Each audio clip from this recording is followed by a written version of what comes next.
This podcast is sponsored by nobody.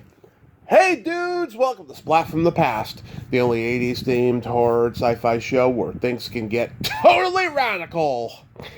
Now, I am so excited for today's show because I've been waiting for this guy to come on for a long time. And I'm talking about the legendary, the one, the only, the man who needs no introduction, but I'll still give him one anyways, Argus Hamilton.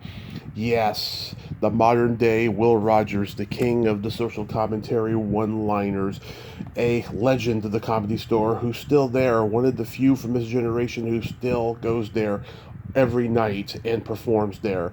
And it's going to be an honor to have him on today. Like I said, he is a legend. I mean, he was there during the strike. He was there when Sam Kinison and Andrew Dice Clay broke through.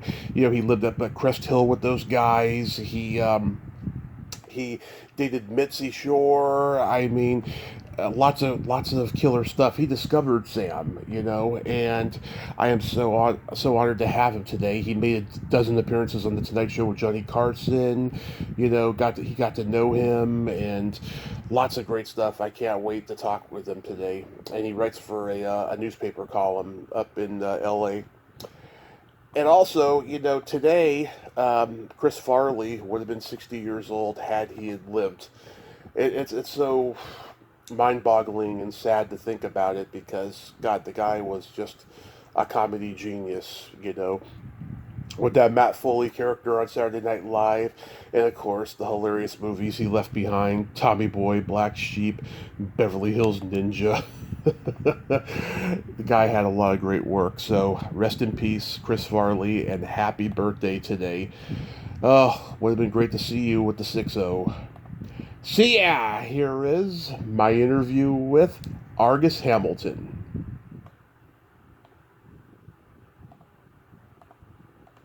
Hey Argus, welcome to the show, sir. How are you today? Oh, terrific. Thanks for having me on. Absolutely. Been looking forward to this for a long time. I can't tell you what a thrill this is. Thank you so much for taking the time today. Well, I appreciate the opportunity to reach your friends. Absolutely. So, going back in time, did you know early on that you were funny? Well, I come from a long line of Methodist ministers in the South. Right. My father, grandfather, and great-grandfather were all Southern Methodist ministers, so I kind of had standing in front of people in my DNA, you know? Yeah. But there was a saboteur in me, apparently, that's differently from the rest. And when I was 4 years old, Tommy, my father had his first huge church in Oklahoma City. Mm-hmm. It was on TV every Sunday and all that. And there was a big Christmas pageant. Remember those? Oh, yes. You know, with the manger scene, and the animals and the shepherds and Joseph and Mary and the baby Jesus, right? Right. Well, there was a piano player and 500 people sitting in the fellowship hall watching their precious baby boomer children reenact the Christmas pageant, right? Yeah. And my job was to walk out on stage, react to a piano trill, and sing Away in the Manger. Remember that song? Yeah. Yes. Okay. So unfortunately, Tommy, earlier in the day, while running errands, sitting in the car with my mom, I'd heard a song by Perry Como. It was a hot variety, what do you call it? A novelty song. Novelty song, yeah. Yeah, and you just have flypaper memory at that age, right? Right. And I thought, you know, this might be a little better, and I kept it to myself. So I walked out on stage, took the piano trill. I had a really loud soprano voice, and instead of singing Away in the Manger, I stood in front of the baby Jesus, Joseph and Mary, the cattle, the shepherds, and the angels, and sang, Hot diggity, dog ziggity, boom, what you do to me. It's so new to me, what you do to me. Hot diggity, dog ziggity, boom, what you do to me. When you're holding me tight, boom, boom. And the crowd just went wild. Oh, wow. You remember your first kill, Tommy. Well, Yeah. This was mine, man.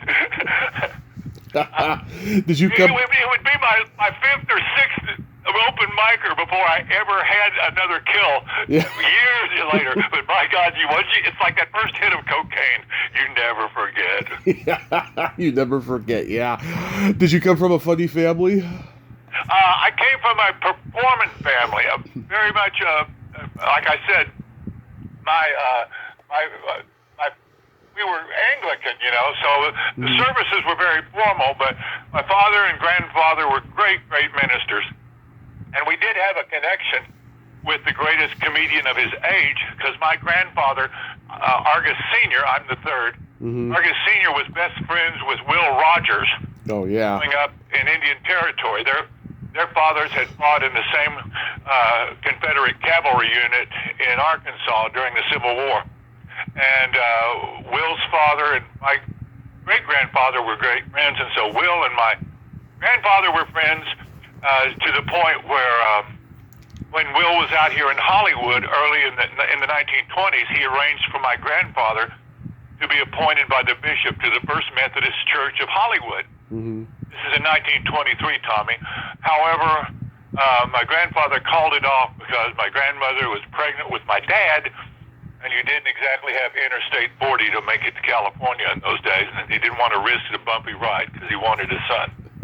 Yeah. So anyway, that's the long, boring story, but I am connected to Will Rogers because my grandfather even wound up giving the eulogy at the funeral for Will Rogers over NBC Radio that was broadcast live all over the country from Claremore, Oklahoma, when he died in the plane crash. Yeah. Will, it's so funny. Will Rogers said we have the best government that money can buy, and then he died in a mysterious plane crash. Yeah. Well, people compare you to Will Rogers because of the style of social commentary, Well, I like to think of myself as a topical comedian Yeah. rather than a political one, because the political ones all tend to, be cheerleaders for one side and despised by the other. Yeah, exactly. So who were the comedians that influenced you on TV as a kid? Well, my father would allow me to stay up and watch Johnny Carson's monologue before going to bed every night. And he was a terrific influence on me. And like a lot of baby boomers, we grew up watching Jack Benny in his later career, and that was an early influence on us. But when we became teenagers and self-willed, the Smothers Brothers were, if I could say, a sabotaging influence on us. They taught us to, question everything, right? Yeah.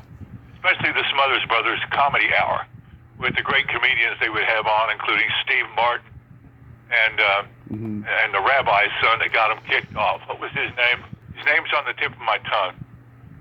He was the guy that would come out. He was just brilliant. David Steinberg. Oh, David Steinberg. Yeah. Remember him? Yep. And everybody believes this retrospective lie that it was Nixon that got the Smothers Brothers kicked off. No, it was the Bible Belt. Yeah. because Steinberg came out and did this brilliant monologue of Moses talking to God through the burning bush. And Steinberg goes, and Moses said to the burning bush, "Who shall I say sent me?" And the burning bush said, "I am that I am sent you." Moses says, "Thanks for clearing that up." That's brilliant. How about Steve Allen? Were you influenced by him? Steve Allen, not so much, because Maverick was on the same time Steve Allen was on, and everybody watched Maverick in the South, Yeah, of course, because Gardner, he's an Oklahoma guy. Oh, yeah. As a matter of fact, he was raised with his cousins in Norman, and his cousin was my banker while I was at the University of Oklahoma. Wow. Majoring in Coors. Majoring in Coors. I had a 3.2. That's brilliant. Oh, yeah, and due to my high intellect, Tommy, I was allowed to graduate after only 3 terms. Nixon, Ford, Carter's. So were you doing like stand-up at the college parties then? Oh, very much. Uh-huh. I was in college during the Watergate era. Uh-huh. And our influences in college at that time very much was the National Lampoon magazine. Remember when that came out? Oh, God, it was groundbreaking. Oh, absolutely. And you know, people forget that when Saturday Night Live started 5 years later, all the writers from the Lampoon went over to Saturday Night Live, and that's why Saturday Night Live was so funny the first 5 years. Oh, yeah. Second City, SCTV, too. Yeah. Yeah, and you add Michael O'Donoghue and Beats and Doug Kenny. My God, his whole Animal House was based on his 1964 class reunion, 1964 annual. Remember that? Yeah. Remember? And Animal House was based on those characters, and all these. We just had brilliant, sabotaging, freewheeling minds as college students back then. And at the time, I was at the University of Oklahoma, very active in my fraternity, ATO, and they were always solidly behind me. And I would host a show every Thursday night on Campus Corner at the University of Oklahoma at a bar restaurant. And I would give out free pitchers of beer to answers to trivia questions and punchlines to jokes. And I would do monologues and stuff. Very same time, most importantly, I had a newspaper column in the school paper, which had a circulation of about 25,000. Okay, and this was for 8 semesters. I had a column about 2 or 3 times a week, joking about the news, and the column would be right next to a big picture of me smiling, and so you got used to that campus celebrity. So I'm sitting in the ATO fraternity house living room one spring, and Johnny Carson is on, and we're all sitting in the ATO living room watching Johnny Carson. Sammy Davis is on, Tommy. Sammy brings out this young comedian playing at this new place on the Strip called the Comedy Store. And this young comedian's name is Freddie Prinze. And he just blew the roof off the show that night. Johnny called him over and talked to him, and they started talking about the Comedy Store. When I saw that, I knew I would not have to go to New York and freeze my ass off to be a stand-up comedian. Did you ever go to New York and go visit Catch a Rising Star? I did. I was ready in the summer of '80, after I started doing the Tonight Show. I got to go to New York, fly into New York from New Jersey on a helicopter, land on the United Nations building, and then Jeff Wald, her husband, handed me the limo and $1,000 and told me to go have a good time. A cash a limo. So I pull up into the Catch a Rising Star with a big old limo, and the comics give me a hard time, and they say, "Come on, get up on stage." And I got up on stage. Have you ever played Catch a Rising Star? No. Well, it's a wide room, it's smoky, and there's a mirror straight across the wall you're looking at while you're standing on stage. Have you ever worked one of those rooms? Yes. It's terrible, it is. Right? It is. It's the most distracting thing I ever saw, and I got up on stage, and suddenly I realized how much of my act were California jokes. And so, it's the shortest and longest 5 minutes I think I ever did in my life. Yeah, I can imagine. Did you ever go to the Holy City Zoo in San Francisco? No, I didn't. I was up there for the 1984 San Francisco Democratic Convention, covering it, doing jokes for CNN. And Mitzi came up. We had dinner with Robin up there, and we went to, I think it was at the Throckmorton Theater. You ever worked that one? Yes. And we saw Whoopi Goldberg doing her one-woman show. She was doing Mom's Mabley. Yeah. Oh my God, that was funny. And Mitzi recruited her back to the Comedy Store and set up an audition for her in upstairs in our little 100-seat belly room. Yeah. And she invited the industry in. Steven Spielberg came in, saw her, and signed her up for the Color Purple. Yeah, God, it was crazy back then. All you had to do was have talent to be discovered. Now it's just how many followers you got on social media and all that crap. For Tommy's casual listeners, like let's say you're in your 20s or your 30s, Tommy and I started, there was a graduated system of development, you know, and it was very, very organized, and there was a gatekeeper at every single stage of development. You know, the first thing you would do in Los Angeles, you would have to get past Mitzi Shore and be passed to become a regular at the Comedy Store. And then you would work for 2 or 3 years, usually over at the Comedy Store Westwood. You would work your way up to the Comedy Store Sunset. Then you would audition for the Tonight Show, unless you sold out and did the afternoon talk shows, you know, like Merv Griffin, Mike Douglas, or Dinah Shore. That was sort of like for comics who were going the Vegas route. But those of us with a little more, little higher aim, we would hold out for the Tonight Show audition. And once you did the Tonight Show, you would explode. You would have, you would be required to have 3 or 4 sets ready, 3 or 4 6-minute sets ready, because Tommy, the talent coordinator, said Johnny fell in love with comedians right away. And he would want you back the next month, and the month after that, and the month after that. Yeah. And so you better have 3 or 4 sets ready, right? Yeah. And so once you killed on the Tonight Show, then you would get the development deal with the network to develop your own sitcom or something like that, or you would get an offer from a movie studio with a script or something like that, and you would get big management offers, and you would get big agency offers, but it all started with the gatekeeper of Mitzi, then the gatekeeper would be the talent coordinator for the Tonight Show, and then after that it was just a matter of your own common sense and how well you handle it, which I did not do very well. So when you got there, it was what, 76? Who was there? I was, there were 2 pledge classes ahead of me. See, the Comedy Store opened in May of 1972. Fortuitously, Tommy, on the same month in the same year that Johnny Carson moved his show from New York to Los Angeles.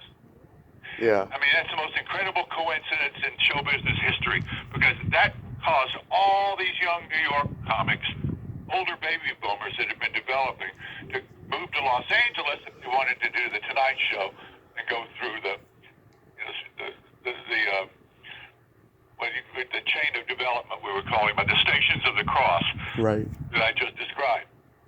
So immediately, as soon as that move came, the Comedy Store opened, and you would have friends of Sammy Shore, who was Mitzi's husband, who ran it. Las Vegas friends like Red Fox and guys like that would come by and get up and get on stage, and then you would have these New York comics that had been developing in 1969, 70, 71, guys like Richard Lewis, Richard Belzer, you have Steve Landisberg, all these really, Jimmy J.J. Walker, Billy Braver. Freddie Prinze, Billy Braver. I see him in the grocery store about once a month. Billy Braver, and like Steve Martin all the way back to George Gobel, those deadpan comics always killed me. Guys that can deliver those jokes deadpan. Yeah. Oh, Billy Braver was great. But anyway, there were about 15 or 20 of those really, really funny guys that would go on to be very well-known comics. They came out and they were fairly established because they had worked so much at the Improv in New York. They were basically, Andy Kaufman was one as well. And but they were all basically the guys that came out in New York at that time were sort of disciples of Robert Klein. And Robert Klein had been sort of like a disciple of Lenny Bruce. Lenny Bruce would do 20-minute routines on late-night movies, okay? Okay. That's what everybody had to watch back then. 20-minute long routines on a late-night movie with social satire and hilarious punchlines all the way through, right? Well, Robert Klein would condense these things down to about 3 minutes. He would start with a rhetorical question, and he would do sort of like a mini movie of his point that he was going to make, with 2 or 3 punchlines and a roundup phrase at the end.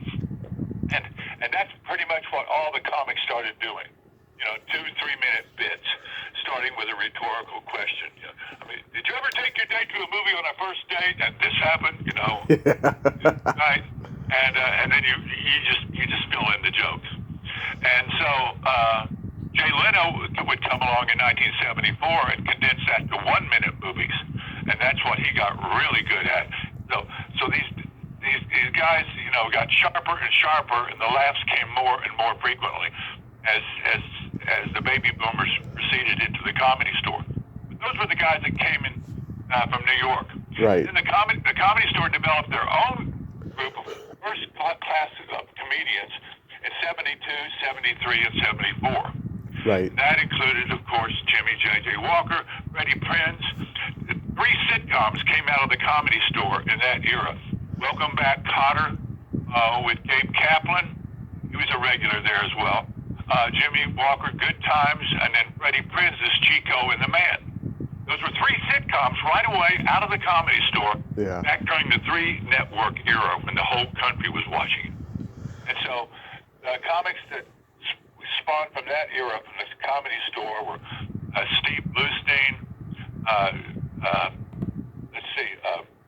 Johnny Dark. I know Steve, yeah, and I know Johnny. Johnny Dark was just brilliant.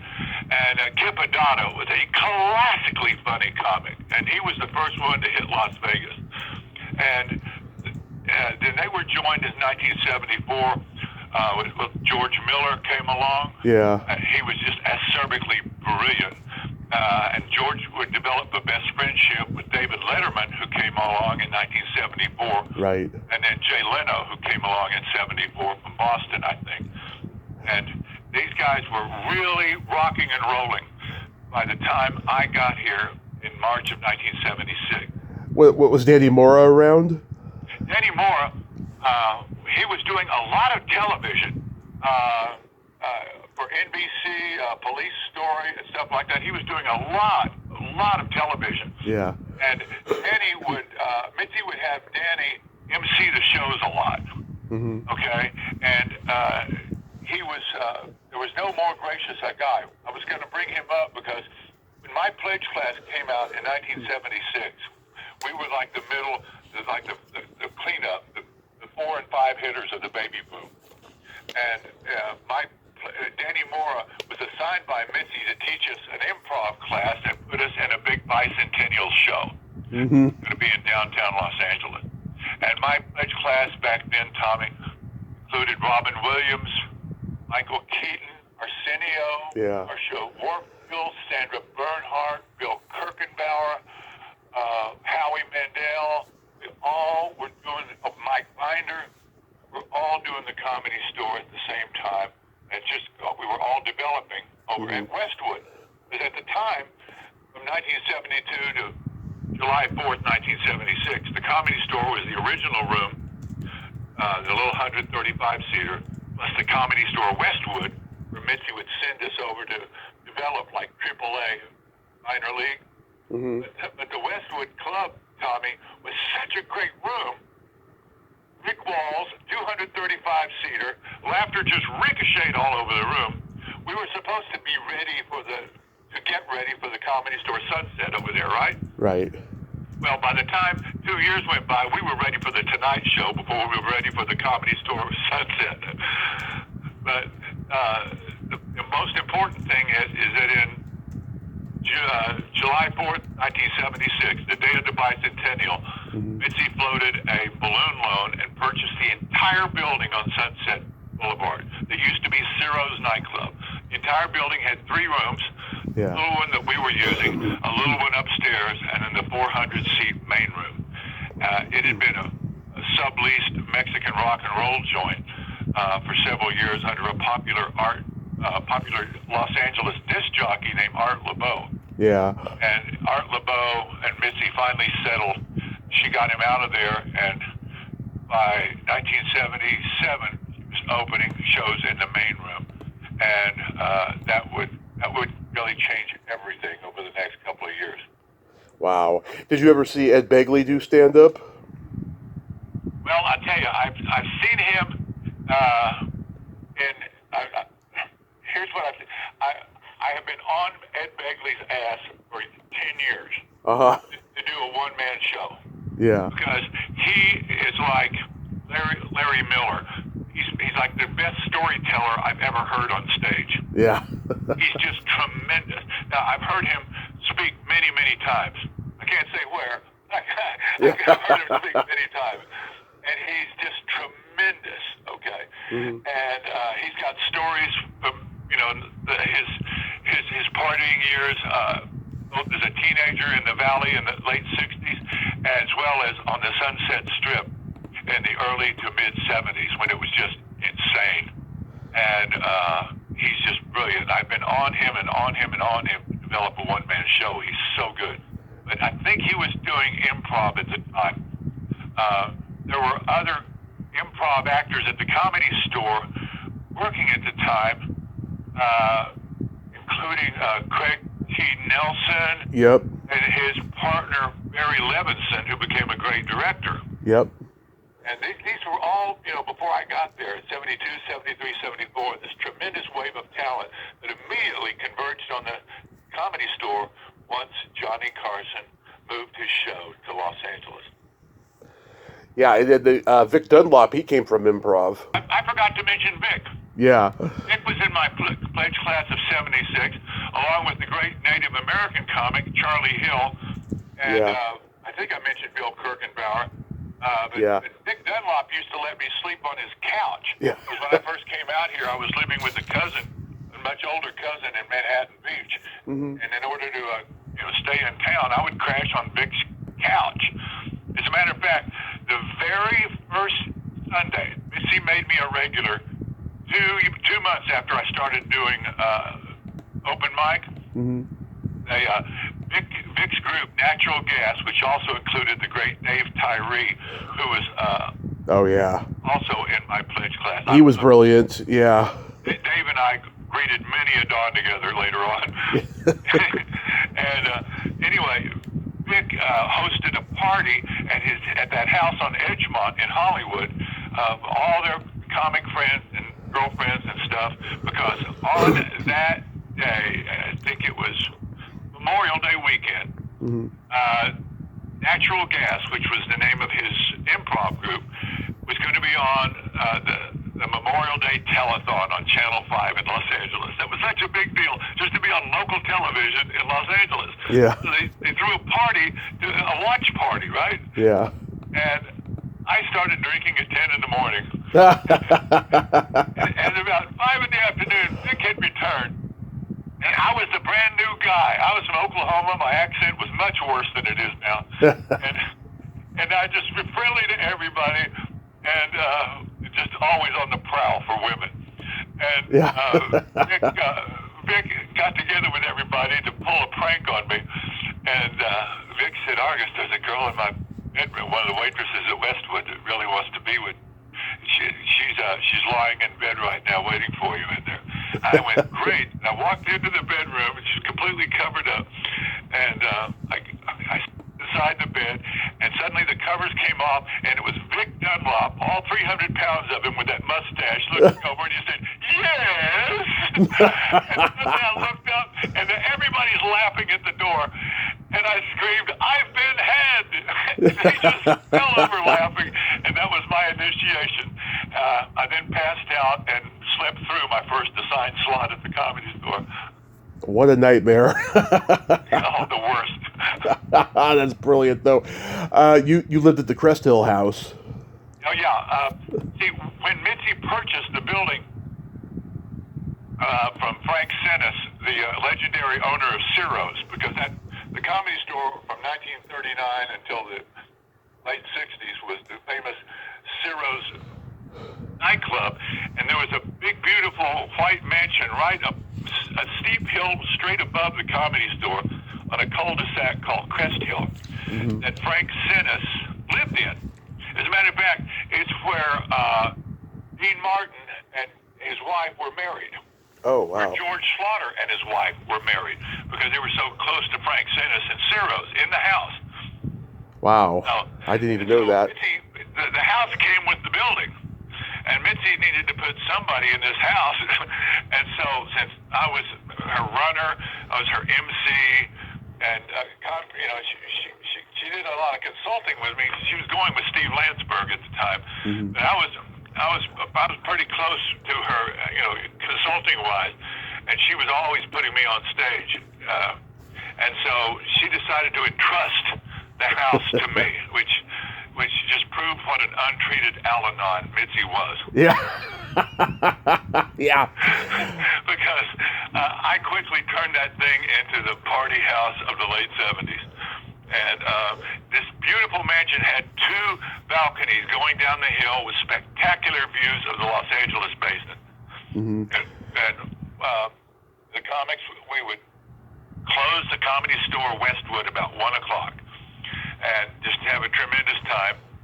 Then we would race over to the Comedy Store Sunset and watch the last 45 minutes of Paul Mooney on stage. Wow. It was like, it was like going to class watching Paul Mooney, right? Yeah. And he would teach us, of course, the most important lesson in life and in comedy: race is everything.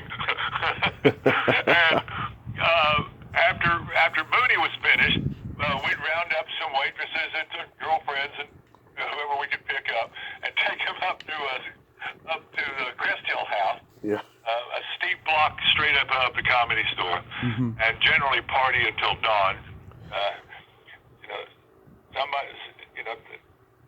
We started out over at Westwood, just drinking beer and smoking pot. But the only problem with smoking pot is somebody will eventually break out the cocaine. Yeah. And that's basically the only thing I have against marijuana, is what will happen eventually. Because when the blizzard hit in 1976 in Los Angeles, as it did in New York City, it just put everything into hyper overdrive, as you probably remember. Yeah. But there's a story that's been out there for years. Yakov Smirnoff thought that in America they ate powdered donuts off mirrors. Exactly. Well, what had happened was, and this is a Cresthill story, because Mitzi put Yakov in one little room, and he was right in from Russia, and he discovered, he was very mechanically oriented. Yeah. He discovered the videotape machine and porn at the same time. And he stayed in his room almost the whole time. Yeah. And Andrew Dice Clay was downstairs in a bedroom off the kitchen, and I was upstairs naturally in the master bedroom, and Robin Williams and all of us, Binder, there was a group of Mitchell Walters, Alan Stevens, Alan Bursky, these just legendary, Tim Thomerson, Biff Maynard. These legendary party animals, and me, one of the leaders, we would wind up there having the time of our life. And I never understood how this happened, because one Sunday morning, Yakov came downstairs and we were all passed out. This is the only part, Tommy, that you as a comedian are not going to believe. Okay. There was leftover cocaine on the coffee table. and you and I both I've never even heard of the phrase leftover cocaine until Yakov told this story. And Yakov looked at it, because he never came out of that room. Yeah. He looked at it and he thought we'd been up drinking beer and eating powdered donuts. So he took a wet sponge and cleaned off about an 8-ball of cocaine. And threw it away. I'm 37 and a half years sober, and it still hurts to say this story. Oh man, because that shit cost money. And Robin had that great line. He said, "Cocaine is God's way of telling you you're making too much money." Yeah, exactly. I had another one. I hate cocaine. I just love the way it smells.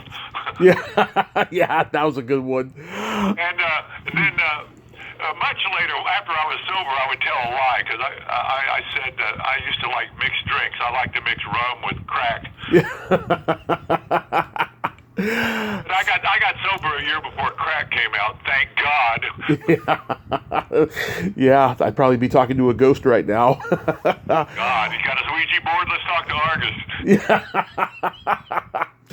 So in 1979, the strike happens, of course, and it's been 45 years. Can you believe it? And it's just insane. I started the strike.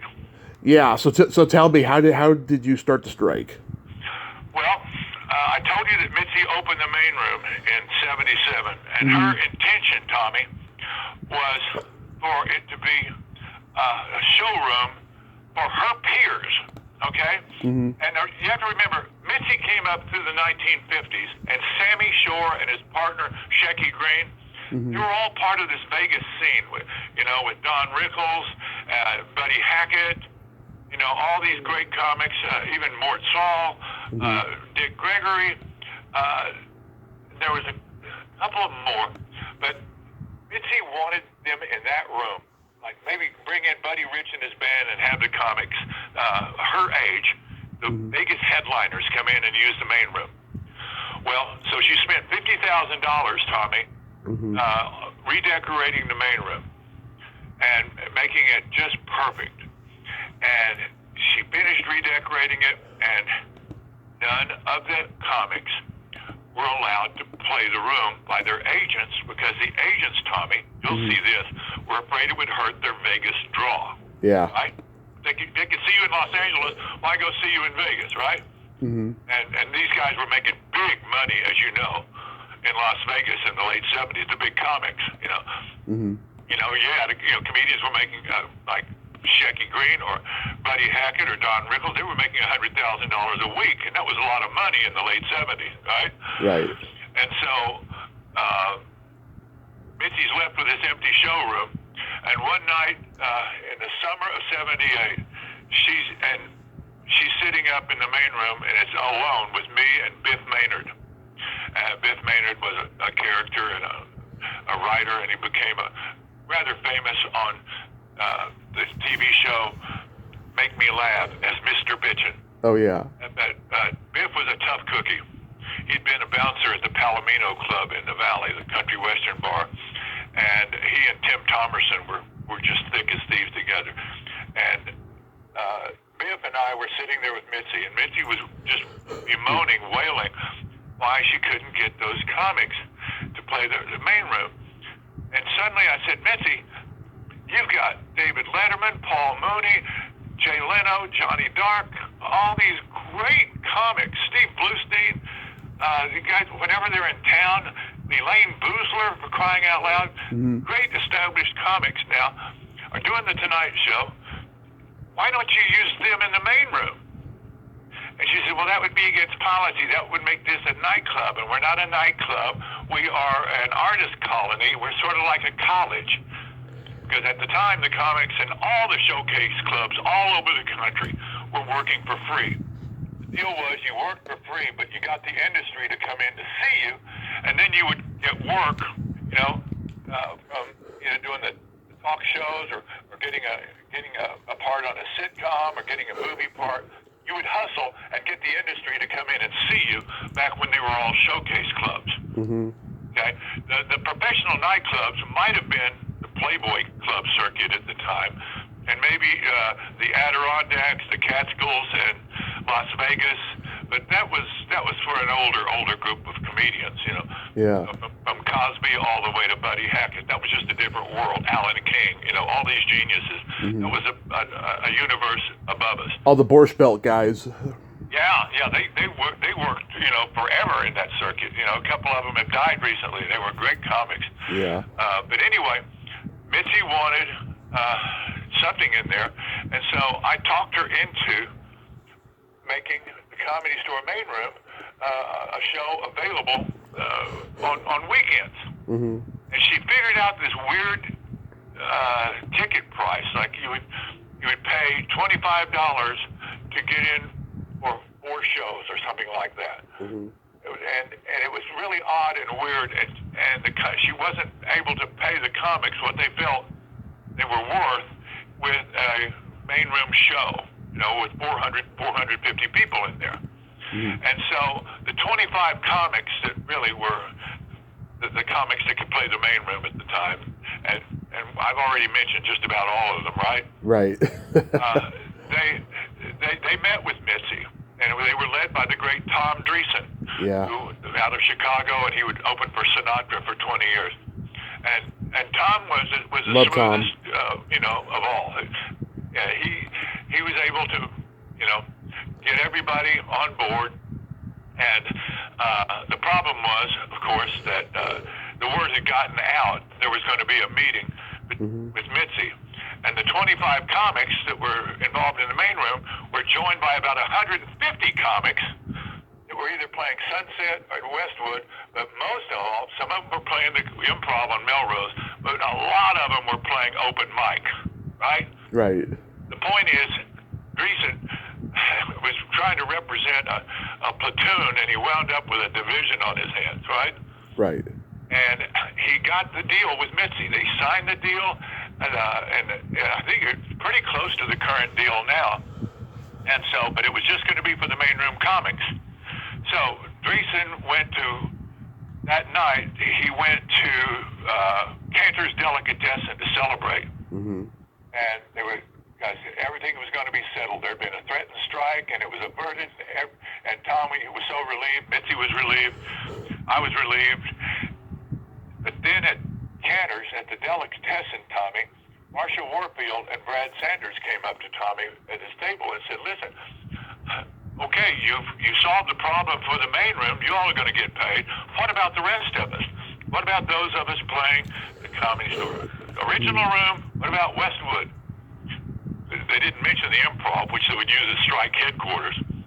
But Dreesen realized at that time, at that very moment, that the situation was going to get out of control. And the result was a 5-week-long strike from the 1st of May to about the 2nd week of June in 1979, where 150 comics were out picketing Mitzi every single night, and about 9 or 10 of us stayed loyal to Mitzi and performed every night. As a matter of fact, I was out on the sidewalk talking customers into walking through the picket line and coming into the show. Wow. And it was gut wrenching, but I quickly, was a real gentleman about it, and the comics knew that somebody had to hold the fort. I don't feel like they ever held it against me at all. The book says, everybody says Argus was a gentleman. And they knew my faith was good because after 2 weeks into the strike, Tommy, I went next door to the Hyatt House and met with the strike president, Mark Lano. We'd end up, you probably worked for Mark Lano. No, but I know who he is, though. Okay, he owned a bunch of improvs later on. Okay. And Mark and I sat down and we hammered out the eventual agreement that the comics would get half of the door in the main room, $25 a set at Westwood and at Sunset. And so we were happy. We took it next door. I took it next door to Mitzi. I said, figured it out with Mark. This will be over tomorrow if we agree to this now. And she said, it sounds like a good idea. And she said to Alan Stephen, let's go downstairs and watch for a minute. And Tommy, as fate would have it, that very night, like the 3rd week of May, 1979, David Letterman had his first guest host appearance as guest host of The Tonight Show, starring Johnny Carson. He'd done the show several times before and was tabbed as a guest host. And they would tape at 5:30, and the show would be over about 6:30. And sometime around 8 o'clock, before the sun went down, David's truck rolled up the ramp at the Hyatt House, and the comics all started singing The Tonight Show chant because they didn't know which way David was going to go on the strike. They didn't know if he was going to join the picket line, he was going to come inside and be loyal to Mitzi. Well, Mitzi and Alan Stephen are sitting in the original room looking out the big showroom window at all the strikers. Mitzi sees all the strikers start singing the Tonight Show chant, and David Letterman walks down the ramp and joins the strikers. And Mitzi just collapsed, crying in Alan's arms because just 5 years earlier in 74, Letterman had come out and got very discouraged, and Mitzi talked him into staying. Wow. Hooked him up with Jimmy Walker. Walker was keeping 4 or 5 comics alive. Byron Allen and Jay Leno and Wayne Klein and David Letterman were getting $100 a week to write jokes for Jimmy Walker that he would read on stage on Sunday night and throw over his shoulder on the index card they were on and never use them again. Wow. Because Jimmy Walker just had a perfect act at the time, and he was just, he just enjoyed their company. But the point is, Mitzi had stuck with Dave and encouraged him and talked him into staying and not going back to Indiana. And when he joined the Strikers, it broke her heart. Yeah. She resolved never to settle with these Strikers after what she saw. And as fate would have it, Glendale Federal Bank at the time offered Mitzi something like $15 million for the property and the building. They would tear it down and make a bank building out of it.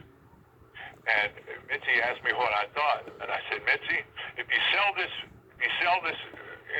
club to Glendale Federal for all this money, you're just going to be another rich Jewish divorcee at the Beverly Hills Tennis Club. So you keep the Comedy Store, you're going to become a legend. And thank God for her ego. She was a Leo, Yeah. And apparently I accidentally hit the right note. Yeah. And she decided to stick it out. And 3 weeks later, we wound up settling for exactly what Mark Lano and I had hammered out next door. Wow. It ended tragically, though, because when Mitzi had to, make out her first roster of who's going to get time slots, Steve Lebetkin didn't get any in the first week or two. Yeah. And he went to the top of the Hyatt House, and then leaped to his death on that ramp that Letterman had driven up. I know the first time I walked up that ramp, I got a shudder down my back because I knew that's where he landed. And of course, when I went in, I felt the presence of dead comedians in that place. I mean, that place truly is haunted.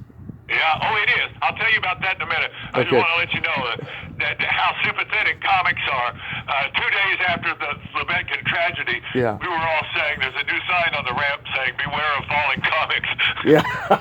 God, that's awful. Isn't it? Yeah. Next time they say, Tommy, what do comedians talk about? Just don't say it. Yeah.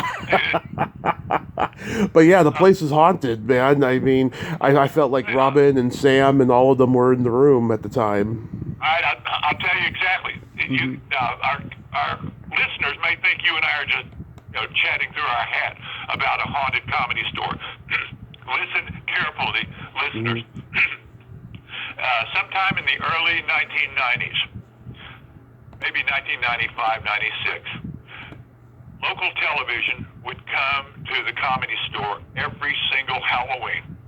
And during the afternoon, they would shoot a news special about the Comedy Store being haunted by all the famous stars that used to play when it was Ciro's. Okay?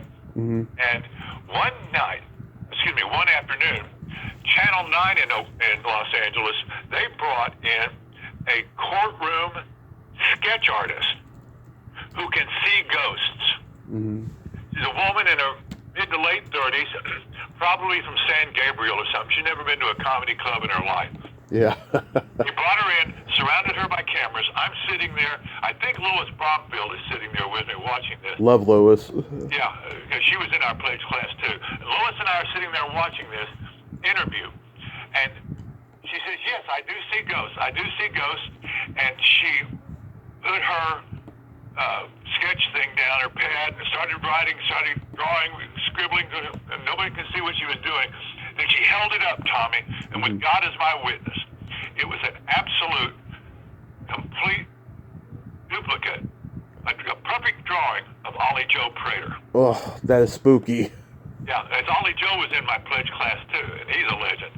Yeah, you, him, and Varney, you guys discovered Kinison. Yeah, we did at the Houston Laugh-Off in 1978 or 79. Jim Varney and Ollie Joe and I were flown to Houston for the southern wing of the Laugh-Off that Showtime used to host. And we'd have a tremendous crowd in Houston at this converted bank called Rockefeller's with and you can imagine bank walls, it must have been granite walls, just the laughter just ricocheted everywhere. And we just murdered these three crowds.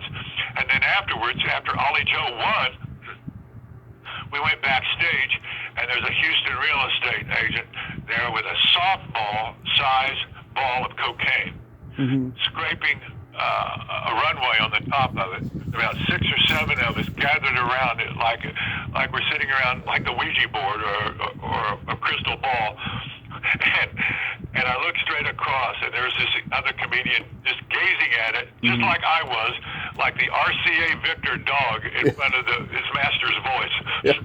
And sure enough, that was Sam, and that's how I first met the great Sam. And that guy impacted my life, I'll tell you. From the time I saw him on Rodney's 9th Annual Young Comedian Special, he just blew me away. And it was like, God, like, it was beyond lightning in a bottle. It was just some kind of cosmic kismet fate, you know? Yeah. He was just tremendous. And he came from the ministerial background. As a matter of fact, his brother, Bill Kinison, has quite a ministry. I know Bill, yeah. Now. Yeah, Bill's a good guy. And I got to talk to Carl before he passed. He was a great guy as well. Oh, everybody loved Carl. You know what? Yeah. Carl, he was so hot and so eclectic. He was just as happy tearing up the room and just bringing down the house as Kansas City as he would have been on a sitcom. Yeah. You know what I mean? Yeah. Carl LeBeau, Sam Kinison's sidekick, was pound for pound one of the funniest human beings I've ever met in life. What do you think? He definitely was, and he was glad that I was asking him about his acting roles, because he got tired of talking just about Sam, you know, after a while. So he was happy about that. Well, he and Alan Stevens stayed very close together. As I was getting sober, Mitzi, I got sober in November of '86, and during this period, Mitzi formed an outlaw show for the Comedy Store Dunes Hotel, which we had from 1984 to '92 in a 450-seat room, a 530-seat room in Las Vegas at the Dunes Hotel. And Mitzi had about 5 different groups of comedians with 5 different comics on each group, right? And she formed one group, the Outlaw Show, and it would be, I think, Alan Stevens would MC, then Stephen Kravitz, then the great Mitchell Walters, Carl LeBeau, and then Sam Kinison. And you know, that was the only 5 human beings ever capable of running Vegas out of blow. Yeah. You made dozens of appearances on The Tonight Show with Johnny. You know, in fact, that's how I discovered you. When I was about 13, the Family Channel would run Johnny's anniversary shows, and you would be included in some of his favorite moments segments. Yeah, so like Jim McCauley, like he saw you and put you on. Yeah, it's just another one of those things. Mitzi in October of 1979 put together a showcase of the top young future comics of the 80s, okay? And they were all guys my age. They'd either developed at the comic strip in New York, guys like Jimmy Brogan, Mark Schiff, Jerry Seinfeld, Bill Maher, Gary Shandling. Dennis Wolfberg, okay? Yeah. Who'd you say? Gary Shandling. Oh, no, Shandling developed out here. Oh, okay. He's a separate story. But those guys that came out of the comic strip in New York, Mitzi had about 10 comics. Larry Miller, that's the other one I forgot. Yeah. Anyway, she had about 10 or 12 of us on one showcase for NBC Today Show. Jack Perkins of the NBC Today came into the Comedy Store that night and saw 12 of us, and he selected me.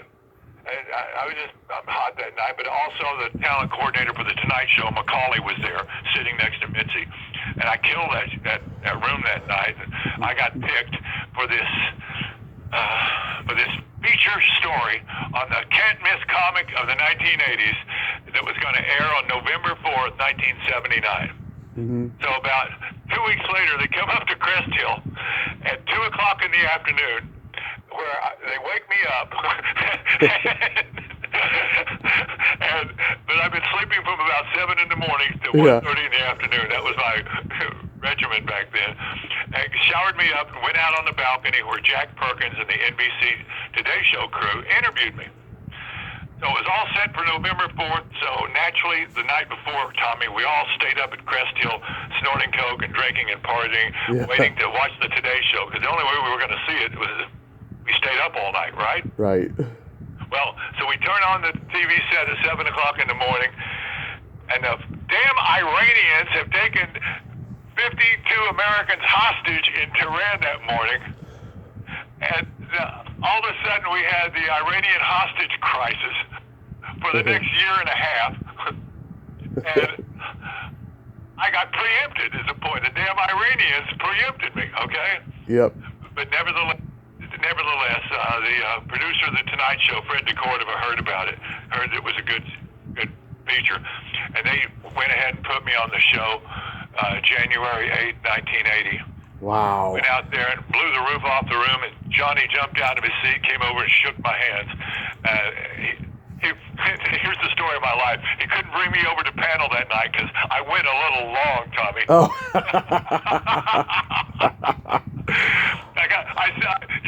They give you the light at the Comedy Store, and I tell the kids I've been tanning by that light since the Carter administration. I was watching an appearance you did. You had this joke that had me on the floor, I'll tell you. You said Nancy Reagan is making an appearance on Different Strokes. She's showing concerns for black kids who make $50,000 a week. Oh, God, yes. Oh, my God. Oh, she was fun. Because, it was tricky about her because, you see, people in the middle of the country would laugh at Nancy Reagan because she was an actress, okay? Yeah. But, man, they would laugh at Reagan jokes in L.A. and New York, but they would not laugh at Reagan jokes when I went to Oklahoma. I'll tell you that. Oh, my God, it's brilliant. You also wrote for Pryor's variety show and the reboot of Laugh-In. I performed on the Pryor show. Oh, okay. But I would give Richard jokes all the time through Paul Mooney. Whenever I would come up with jokes that I wouldn't dare use on stage as a Southerner, I'd give it to Paul, and Paul would open with it and give it to Richard. And one of them was remember when Roots came out? Yep. I said, Tommy, they wouldn't even show Roots back in the South until they retitled it Happy Days. That's bad. That's bad. It backwards so it would have a happy ending. Oh, man. And Mooney just went on the floor and he said, that joke is mine. That joke is mine, Lord Hamilton. But those were good experiences, though? Oh, yeah. And I tried to give Richard an album title, and he never got around to it. But I had the perfect album title for him, Dark Twain. Dark Twain. Wouldn't that have been perfect? Because he's such a great storyteller along that line, Yeah, I mean, because you can't say most of the titles because it's got the N-word in them, No, but that didn't stop him in '74 or '75. That was his breakout album that he recorded at the Comedy Store after he finished co-writing Blazing Saddles. Oh, I didn't realize that was a Comedy Store album. Wow. Yeah, well, yeah, he developed all the material there. And that was his breakout. He was going to play the sheriff in Blazing Saddles. Yeah. However, Warner Brothers wouldn't hear of it because you couldn't insure the movie because everybody knew what a party animal Richard was. So Mel Brooks let Richard sit at the writer's table. They would sit around with a shoebox full of cocaine and write Blazing Saddles at the writers' conference every day. And Richard wouldn't get much of a chance to act until I guess the next year when he broke out with Lady Sings the Blues. Yeah, and I know you're telling the truth about that because Gig Young passed out on the set of Blazing Saddles the first day and replaced him with Gene Wilder. That's right. Yeah. Oh my God. Yeah. Is the Comedy Store Tonight coming back? Because I loved watching that every week. Thank you so much. It was a talk show that I hosted, did an opening monologue on, and interviewed comics. And right now I'm organizing a producer as well as the agency to take it to Fox Network because it's the only one without a late night talk show. And we would decorate the Fox studio just like the Comedy Store main room set. show, a stage. I would do an opening monologue and then interview comics and just comics on Fox. And it would be the only talk show where the host tells a topical centrist monologue and not just a partisan, invective-filled diatribe every night like they're doing now. Yeah, it was a great show. I love that you got Thomerson on there. I always wondered what happened to him after a while. Thomerson, he became a big movie star in the Orient, especially in Southeast Asia. Oh, yeah. With a series of movies about where he played a hero. I always thought that Harrison Ford had the career that Tim Thomerson should have had. I agree. Because there was nobody at the Comedy Store in history with his charisma on stage. I mean, he just was tremendous. And he studied under, I think, Lee Strasberg or somebody like that, in acting. He did. No, it was the woman. Stella Adler. Stella Adler. That's who he studied under. And you still write for your columns? Yeah, a bunch of newspapers take me. I write 13 jokes a day for all these newspapers on the news, and entertainment, sports, politics, whatever everybody's talking about. And just a minute. Okay. And it's the discipline that keeps me going. But the best thing that's going on right now, you may be experiencing this in the clubs, is all the website ticket sales that are just selling out all these shows everywhere right now, right? Mm-hmm. And the Comedy Store Sunset is just packed every night, thanks to millennials. They turn out to be just like us baby boomers. They're really chips off the old block because they laugh at the same jokes we did, especially when you get them in a dark room where they can't see each other, Yeah. Every day you're making me scream with those one-liner memes that you put on Facebook, and I hope you continue doing those. And You'll like this one. I just put this one up for you, Tommy. I'll give you this for a to-go joke, okay? Okay. A newspaper in South Africa reported today that a man in South Africa died after masturbating 62 times on Valentine's Day. So, take note, guys. The limit is 61. Love it. Love it. Argus, you are a national treasure. Thank you so much for coming on today. Tommy, I'm honored, and I hope all your listeners go see Tommy whenever he's performing, because he is a killer. Take good care of yourself and be safe out there, sir. My pleasure. Thank you, Tommy. Thank you, sir. Bye-bye. Well, there you have it. Argus Hamilton. Ain't he a cool dude? Oh, my God. I haven't done stand-up in 6 years now, and he thinks I still do. That is so freaking awesome, And, we could have been talking about that, but I wanted to focus on him and everything. But I appreciate the man. He is such a lovely man and so considerate. He is a gem. Go see him at the Comedy Store. You will laugh out loud. Well, until next time, this is Tommy Throwback Kovac saying there's no shame in living in the past because the present sucks.